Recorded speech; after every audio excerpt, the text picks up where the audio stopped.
नमस्ते दोस्तों, आप सभी को मेरे चैनल पे स्वागत करते हैं। दोस्तों, आज के टॉपिक में हम बात करने वाले हैं माइक्रोसॉफ्ट एक्सेल में इफ फॉर्मूला को कैसे यूज़ करते हैं।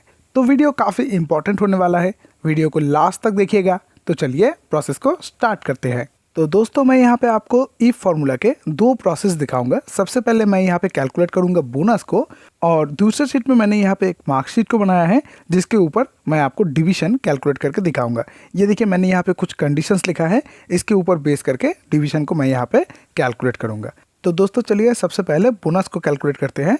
यहाँ पे देखिए, मैंने लिया है एम्प्लॉय नेम, सैलरी, और यहाँ पे मैं बोनस को कैलकुलेट करूंगा इस क्राइटेरिया के ऊपर बेस करके। तो दोस्तों यहाँ पे देखिए, मैंने यहाँ पे क्राइटेरिया में लिखा है, अगर आपका सैलरी 20,000 के इक्वल या फिर उससे ज़्यादा होगा तो आपको बोनस मिलेगा 15%, और अगर आपका सैलरी 20,000 से नीचे होगा तो आपको मिलेगा 10%।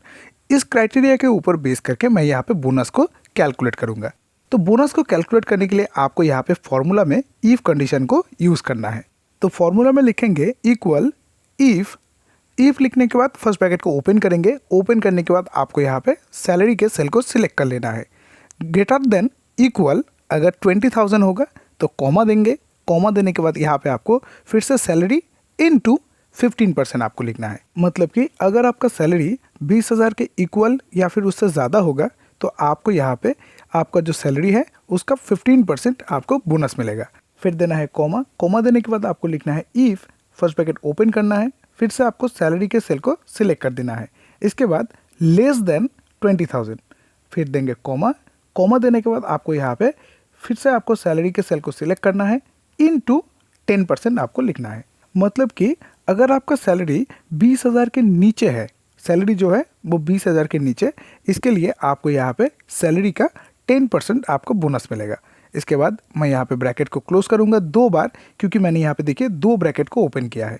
जस्ट एक बार एंटर करेंगे।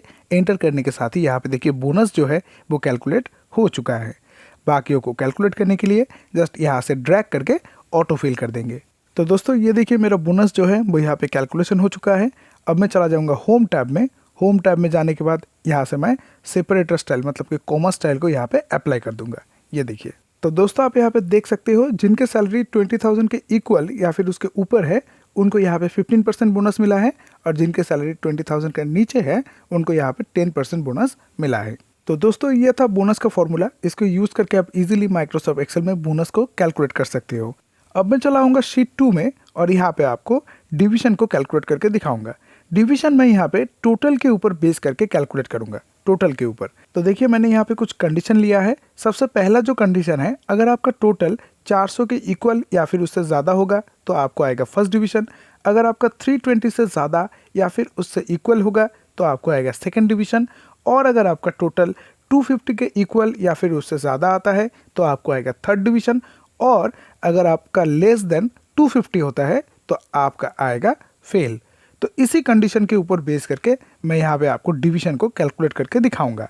इसके लिए आपको फॉर्मूला में लिखना है इक्वल इफ लिखने के बाद फर्स्ट ब्रैकेट को ओपन करेंगे और टोटल के फर्स्ट सेल को सिलेक्ट करेंगे। ग्रेटर देन इक्वल 400, फिर देंगे कॉमा। कॉमा देने के बाद डबल कोटेशन में आपको यहाँ पे लिखना है फर्स्ट। लिखने के बाद कोटेशन को क्लोज करेंगे, फिर देंगे कॉमा।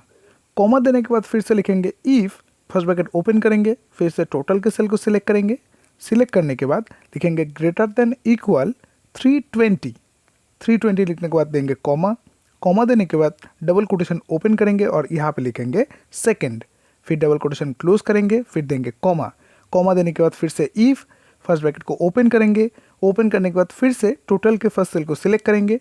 ग्रेटर देन इक्वल, यहाँ पे आपको लिखना है ग्रेटर देन इक्वल 250 लिखने के बाद फिर देंगे कॉमा। कॉमा देने के बाद आपको यहाँ पे कोटेशन ऑन करना है और यहाँ पे लिखना है थर्ड, फिर कोटेशन क्लोज करेंगे, फिर देंगे कॉमा। कॉमा देने के बाद फिर से आपको लिखना है if, first bracket open, total के फर्स्ट सेल को आपको यहाँ पे सिलेक्ट कर लेना है। सिलेक्ट करने के बाद यहाँ पे आपको देना है लेस देन 250।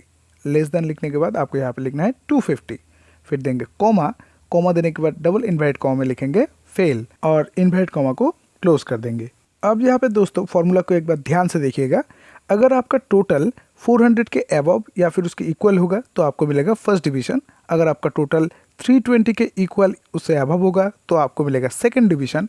और यहाँ पे थर्ड कंडीशन में देखिए, अगर आपका टोटल 250 से अबव या फिर उसके इक्वल होगा तो आपको मिलेगा थर्ड डिवीज़न। और अगर आपका टोटल लेस देन 250 होगा तो आप होंगे फेल। अब यहाँ पे मैं 4 बार ब्रैकेट को क्लोज करूँगा क्योंकि मैंने यहाँ पे 4 टाइम्स ब्रैकेट को ओपन किया है। जस्ट एक बार एंटर करेंगे, एंटर करने के साथ ही यहाँ पे देखिए डिवीजन जो है वो कैलकुलेशन हो चुका है। बाकियों को कैलकुलेट करने के लिए जस्ट यहाँ से आपको ड्रैग करके ऑटो फिल कर देना है। ये देखिए बाकियों का कैलकुलेशन भी हो चुका है। अब मैं चला जाऊँगा होम टैब से, अलाइनमेंट को सेंटर कर दूंगा। जस्ट ये देखिए अलाइनमेंट सेंटर हो चुका है। तो ये हो गया मेरा दोस्तों डिवीजन कैलकुलेट करना। यहाँ पे एक बार देखिए 400 के ऊपर टोटल है इसलिए फर्स्ट डिवीजन, 320 के ऊपर लेकिन 400 के नीचे इसलिए सेकंड डिवीजन। और यहाँ पे देखिए 250 के नीचे 2 है, इनका यहाँ पे फेल आया है। ये देखिए कंडीशन में मेरा लेस देन 250 जो था वो यहाँ पे फेल था, तो यहाँ पे देखिए फेल आ चुका है।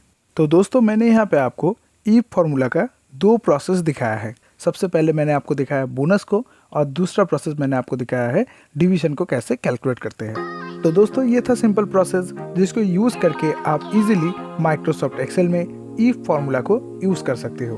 वीडियो अगर पसंद आया तो लाइक कर दीजिएगा। Thank you for watching the video. Please keep your support.